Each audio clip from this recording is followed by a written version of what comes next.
This channel does not promote any violent, harmful, or illegal activities. All content provided by this channel is meant for an educational purpose only.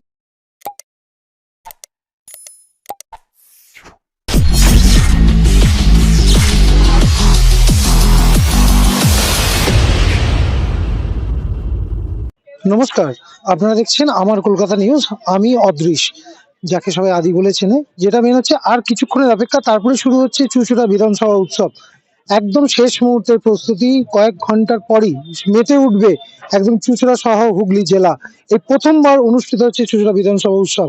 তার আগে একদম শেষ মুহূর্তের প্রস্তুতি চলছে মাঠ ঘিরে এবং সকলে ব্যস্ততা। তার মধ্যেই উপস্থিত রয়েছেন চুঁচুড়া বিধানসভা বিধায়ক অসিত মজুমদার। তার উদ্যোগেই মূলত এবারের এই উৎসবের প্রাণকেন্দ্র ফিরে পাবে, একটা নতুন মাত্রা পাবে। সাংস্কৃতিক মঞ্চ থেকে নবাগত যারা কলাকুশলী আছে তারাই মঞ্চ। আমরা একদম সরাসরি অসিত মজুমদারের বিষয় কথায় এই চুঁচুড়া বিধানসভা উৎসব হতে চলেছে, আর কিছুক্ষণ সময়ের মধ্যে তাকে পেয়ে গেছি। আমরা কথা বলে নেবো চুঁচুড়া বিধানসভা বিধায়ক অসিত মজুমদারের সঙ্গে। দাদা, আর কিছুক্ষণের অপেক্ষা একদম মানুষ শেষ মুহূর্তে, আপনিও ঘুরে দেখছেন, সেখানে দাঁড়িয়ে কি বলবেন? আর তো কিছুক্ষণ অপেক্ষা চুঁচুড়া বিধানসভা উৎসবের মুহূর্ত। দেখুন, এই প্রথম এই চুঁচুড়া বিধানসভা উৎসব শুরু হচ্ছে। চুঁচুড়া বিধানসভায় অগণিত সাধারণ মানুষ এবং তৃণমূল কংগ্রেস সমস্ত স্তরের কর্মীদের এবং বিশিষ্ট বিশিষ্ট সমাজসেবীদের সহযোগিতায় এই উৎসব আমরা করছি। আমি আশা করছি হুগলি জেলার সেরা মিলন উৎসব এটা হবে এবং হুগলি জেলার মানুষ এই উৎসবে সামিল হবে। অনেক বিদগ্ধ শিল্পীরা এখানে তাদের শিল্প সাধনা উজাড় করে দেবেন। তার মধ্যে নচিকেতা থেকে, জোজো থেকে আরম্ভ করে অনেক শিল্পী আছেন যারা এখানে পারফর্ম করবেন। আমি আশা করি যে আগামী প্রজন্ম এই মেলাকে এগিয়ে নিয়ে যাবে প্রতি বছর, এবং এই মেলাকে উদ্দেশ্য করে আমরা চুঁচুড়ার উপর 1 ঘন্টার একটা ডকুমেন্টারি ফিল্ম বানিয়েছি। এই ফিল্মটা চুঁচুড়ার ঐতিহ্য, সংস্কৃতি, ধর্মনিরপেক্ষতা সমস্ত ব্যাপারটা ফুটিয়ে তোলা হয়েছে।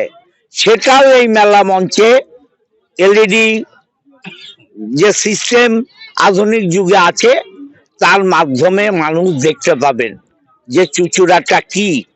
এটাই আমার ইচ্ছা, যে নতুন প্রজন্ম জানুক আমরা চুঁচুড়ায় জন্মগ্রহণ করেছি, হুগলি জেলার হেডকোয়ার্টার।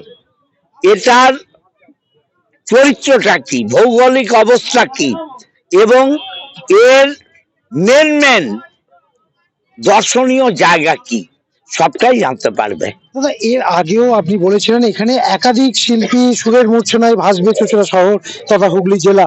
তার মধ্যেও কিছু যারা নবাগত, যারা কলাকুশলী এখানে যারা পারফরমেন্স করবে এই মঞ্চে, তাদের কি মনে করেন নতুন একটা মাত্রা বা জায়গা পাবে তারা? অবশ্যই অবশ্যই পাবে।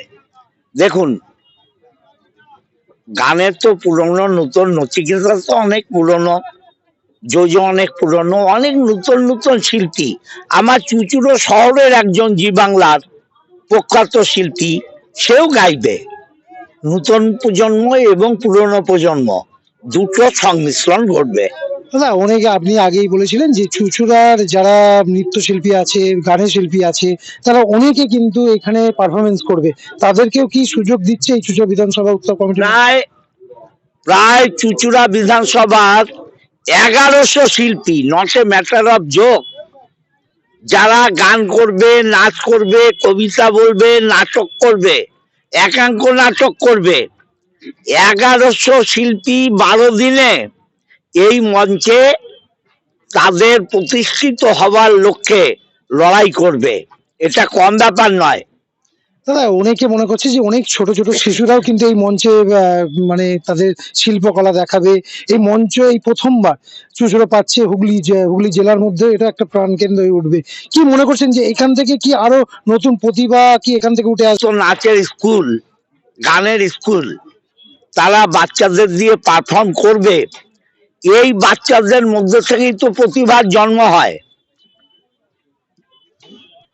এই যে ওরা এত বড় একটা ডায়াসে জীবনে প্রথম পারফর্ম করবে, তার থেকে ওদের সাহস বাড়বে এবং ওরা ওদের প্রতিষ্ঠিত হবার লক্ষ্যে লড়াই শুরু করবে।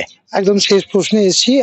কি বার্তা আগামীকালটা শুরু হচ্ছে, এতক্ষণে শুরু হয়ে যাচ্ছে চুঁচুড়া বিধানসভা উৎসব, একদম শেষ মুহূর্তে চুঁচুড়াবাসী তথা হুগলি জেলার সকল দর্শক বা মানুষদের উদ্দেশ্যে আপনি কি বার্তা দেবেন?